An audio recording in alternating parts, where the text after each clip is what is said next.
biggest Latin party of the year. I love you guys! Jennifer Lopez, Santana, Raquel Welch, and Andy Garcia. Oh, there's something extra, Andy. Okay, let's go. The 2001 Almo Awards, Friday, 8/7 Central on ABC. Friday, June 8th, Making the Band returns to ABC. Woo! Be there when hard work starts to pay off for the guys as their song hits the air. I'm on the radio! Go behind the music and discover the real stories when Making the Band returns Friday, June 8th at 8/7 Central on ABC. A local bus driver is charged with driving a school bus drunk. A Columbus police officer is injured in an accident and remembering the ultimate sacrifice. Now, from WTVM, this is News Leader Nightside. This Muskogee County school bus driver is charged with driving under the influence on her way to pick up the kids. Good evening, I'm Dee Armstrong. And I'm Wade Bennett. Thank you for joining us. For nearly 3 years, Elgery Miller has driven Shaw High School students to and from school. Today, Miller was arrested and charged with DUI. Fortunately, the arrest came before any students had a chance to board the bus. Nightside's Elizabeth White has our exclusive report. And I just noticed a driver that was driving erratically and was late to an assignment. So in instinct, I just followed her out, and as I followed her, I became more concerned about the driving. Director of Transportation for Muskogee County, Grady Elmore, says about 2:20 Monday afternoon he had gone to the bus yard looking for another driver who had been reported speeding. It was then he noticed driver Elgery Miller was late picking up students at Shaw High School. He decided to follow her. What he saw was disturbing. She took a corner a little bit too sharply, and her speed was not as it should be, and she had a little bit of weaving in the road, not dramatic, but enough to cause me concern. And the children's lives are too important for us to let things like that go. When Miller arrived at Shaw High School, she was immediately taken off the bus. Once I got to the school, the police officer had taken over, and he took her inside, and I called the office to bring another driver out to carry the kids home safely. Police say Miller was arrested and jailed at the Muskogee County Jail for driving under the influence. She was released around 7 p.m. after posting a $500 bond. Elmore says he's thankful the incident was brought to a close before anyone got hurt. 17 years of observing buses, something just didn't feel right. And fortunately, it turned out that there was a problem, and we stopped it before kids got on the bus. And the main thing of the story is the kids got home safely. That's the most important thing that needs to be said. Grady Elmore would not comment on Miller's DUI arrest. However, we do know another driver has taken over Miller's route because she has been suspended. So how will the school district handle this case from this point? Well, sometime this week a report will be given to the Muskogee County Personnel Office. They're the ones that handle all disciplinary actions. And when Miller goes to court, if she is found guilty of driving under the influence, she will be discharged as a Muskogee County school driver, and she could also face some jail time or steep fines. Elizabeth White, live from the newsroom. Thank you, Elizabeth. Today's rainy weather contributed to a Columbus police officer being hit by a hydroplaning truck. Officer Kim McLean is being treated at the medical center.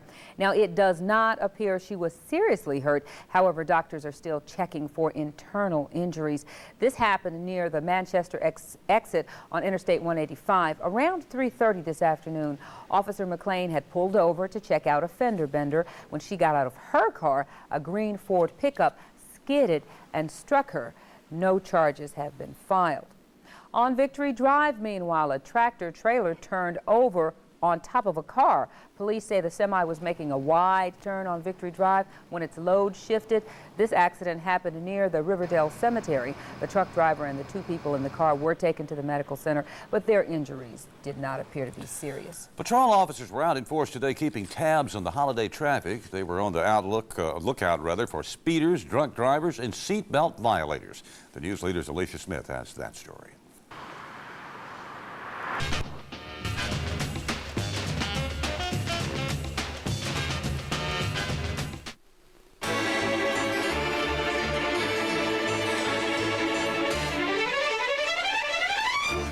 This Friday on ABC, a night that promises to be larger than life. The biggest Latin party of the year. I love you guys! Jennifer Lopez, Santana, Raquel Welch, and Andy Garcia. Oh, there's something extra, Andy. Okay, let's go. The 2001 Almo Awards, Friday, 8/7 Central on ABC. 4 convictions in those U.S. Embassy bombings in Africa, and the Oklahoma City bomber will be asking for a stay of execution. Now, from WTVM, this is News Leader Nightside. Can parents be held financially liable if their teen causes a car wreck? Good evening, I'm Dee Armstrong. And I'm Wayne Bennett. Thank you for joining us tonight. The next time you hand the car keys to your teenager, you might want to think twice. A lot of parents are in the dark when it comes to teen driving laws and the legal responsibilities that go with them. Alexa Lee tells us how one community is trying education to keep its teens safe. The look of this video on teen driving is slick and stylish, but the idea, homegrown. After a string of fatal accidents involving youth, a community in Marietta, Georgia decided they had a crisis. I honestly believe that we've had an epidemic of teen tragedies. A crew of 45 students and adult mentors hope to prevent such tragedies through educational videos. Donations and volunteers eventually turned a little neighborhood project into a state and nationwide distribution effort. Through interviews and images, they created 2 videos, one aimed at teens, the other adults. It discusses parenting teen drivers and legal responsibilities. The centerpiece, a little-known liability law in Georgia called the Family Purpose Doctrine. Jurisdictions in about 20 states recognize similar laws. The Family Purpose Doctrine means a parent can be held financially responsible for an accident caused by a household member, as long as the member is driving on a family errand. In the video, the teenager is picking up his sister when he crashes, hurting an older couple. Insurance doesn't cover all the costs. The family loses their home. For many students, just making the videos had a great impact. After that, I've been more careful and just mindful of what can happen. Their hope, by watching and listening, others will learn too. Alexa Lee for the News Leader. For nearly 65 years, the Family Purpose Doctrine has been recognized in Georgia's courtrooms. What does it mean for you? Nightside's Elizabeth White is in the newsroom with some answers. Elizabeth? Basically, the law is centered around a parent's permission. I spoke with local attorney Frank Myers, and he explains how it works. You need to make sure your teen is ready for a busy intersection like this one.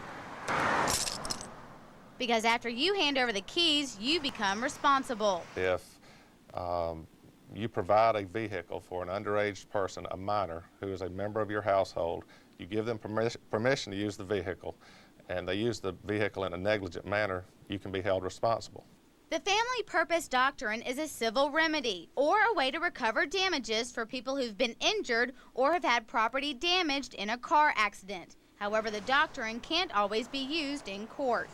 In other words, if the teenager sneaks out of the house without the parent's permission or consent or knowledge, then there's a strong likelihood that the doctrine would not apply. So how do you protect yourself and your teens? Okay, now when you've completed this course, you should be able to identify the driver conditions that result in collisions and violations. While driver's ed will not help you legally or cover any expenses should your teen cause an accident, it just might prevent it from occurring. And it's just loaded with material that is very important, that's very helpful in staying out of collisions, getting traffic citations. Now, some insurance companies will give you a discount if your teen has completed a defensive driving course. Now, a 6-hour course is going to cost you about $40. A 30-hour course is going to cost you about $270. For more information, you can call Barber's Driving School at 561-2509. Okay, Elizabeth, is there any other way for parents to protect themselves? Well, according to attorney Frank Myers, there are certain insurance policies that do cover the Family Purpose Doctrine. He tells people to check out their policies and make sure it's in there. Sounds like good advice. Elizabeth White in the newsroom. Thank you, Elizabeth. The Muskogee County school bus driver charged with a DUI while working Monday apparently had been randomly tested earlier this year. The assistant director of transportation for the school district would not say whether that test was for drugs or alcohol. 54-year-old Ellegree Miller is now out on bond. She was arrested at Shaw High School Monday afternoon after her supervisor said he saw her weaving in the road. Police say her breath test was .176. By the way, the Muskogee County School District wants to clarify its random drug and alcohol testing policy. Transportation administrators say while there is no local or state policy requiring those tests, random tests are required for bus drivers because they have a commercial license. A federal judge will approve a $192.5 million racial discrimination suit against Coca-Cola. It is the largest case of its kind. More Americans get their news from ABC News than from any other source. How did Alex Trebek end up in legal jeopardy? Good Morning America tomorrow. A local school bus driver charged with driving under the influence has resigned, and Coke agrees to the biggest discrimination settlement in history. Nightside is next. Now, from WTVM, this is News Leader Nightside. A bus driver charged with driving under the influence is no longer behind the wheel. Hello, everybody. I'm Wayne Bennett. Dee is off tonight. Muskogee County school leaders say the driver is not working for the district anymore. The assistant superintendent for personnel says Elgery Miller turned in her letter of resignation today. Officers arrested the 54-year-old driver Monday. Miller's supervisor says he saw her weaving on the road on her way to pick up students. Police say her blood alcohol level was .176. That's well over the legal limit. A federal judge is approving the $192.5 million settlement of a racial discrimination suit against Coca-Cola. The agreement ends a lawsuit accusing the company of denying its black workers fair pay, promotions, raises, and performance reviews. Lawyers estimate that each of the 2,200 participants in the suit will get about $40,000. I'm hoping that things will change rapidly. Coke need to make some changes, and it needs to be visible. The settlement also commits Coke to outside monitoring of its personnel moves and makes the company's board of directors a watchdog for diversity efforts. Maury County Police have arrested 2 young men accused of vandalizing an 1800s church and cemetery. Dan McDonald has an update. 18-year-old Stephen Pullen and 19-year-old Brandon Fralix were arrested late today by Murray County Sheriff Enoch George and Detective Paul Westmoreland. We were just doing our regular checks, trying to find somebody that looked suspicious, and we found somebody that looked suspicious. And when they stopped to question the two, they ran. They were caught a short time later. They're charged now with trashing the St. John's Episcopal Church.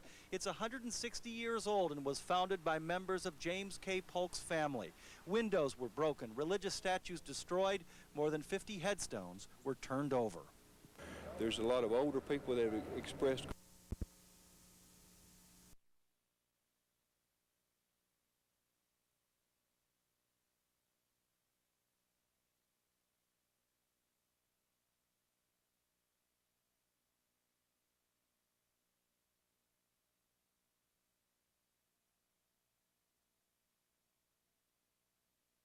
heavy load and ready for more. Out on the town, come and go for a ride. Built Ford tough, it's Ford truck pride. Get $2,000 cash back on the best-selling Ford Ranger. $2,000 cash back. Or drive F-150, the world's best-selling truck, and receive $1,500 cash back plus 3.9 financing. Built Ford tough, it's Ford truck pride. See your neighborhood Ford dealer today.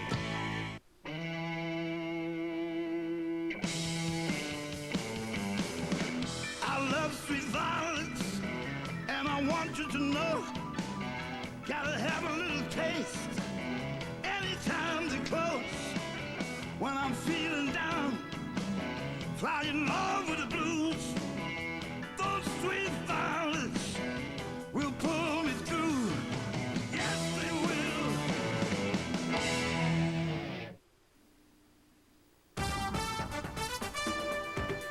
You're watching WTVM News Leader Nightside with Wayne Bennett, Dee Armstrong, meteorologist Kurt Smith, and Dave Plata with sports. A prosecutor is calling today's embassy bombing conviction a triumph for world peace. 4 men were found guilty in the 1998 bombings in Africa. 12 Americans were among the 224 people killed. Tomorrow, the jury will decide if 2 of the convicted men should face the death penalty. As Bob Franken reports, the guilty verdicts cannot bring back the lost lives, but it can bring some degree of comfort and maybe vindication. It was a clean sweep. All 4 defendants were found guilty. Guilty in varying ways for their involvement in 2 nearly simultaneous bombings. It was bittersweet. We were very happy with the verdicts. We couldn't have asked for a more attentive jury. Edith and Sue Bartley lost 2 members of their family in the blast that shattered the U.S. Embassy in Nairobi, Kenya on August 7, 1998. 213 people died, including 12 Americans. More than 4,000 were injured. Moments later, a second blast exploded at the U.S. Embassy in Dar es Salaam, Tanzania. 11 dead. Today's guilty verdicts are a triumph for world justice and for world unity in combating international terrorism. The defendant, Mohammed Al-Awali, who rode in the Kenya bomb truck, was found guilty of the Nairobi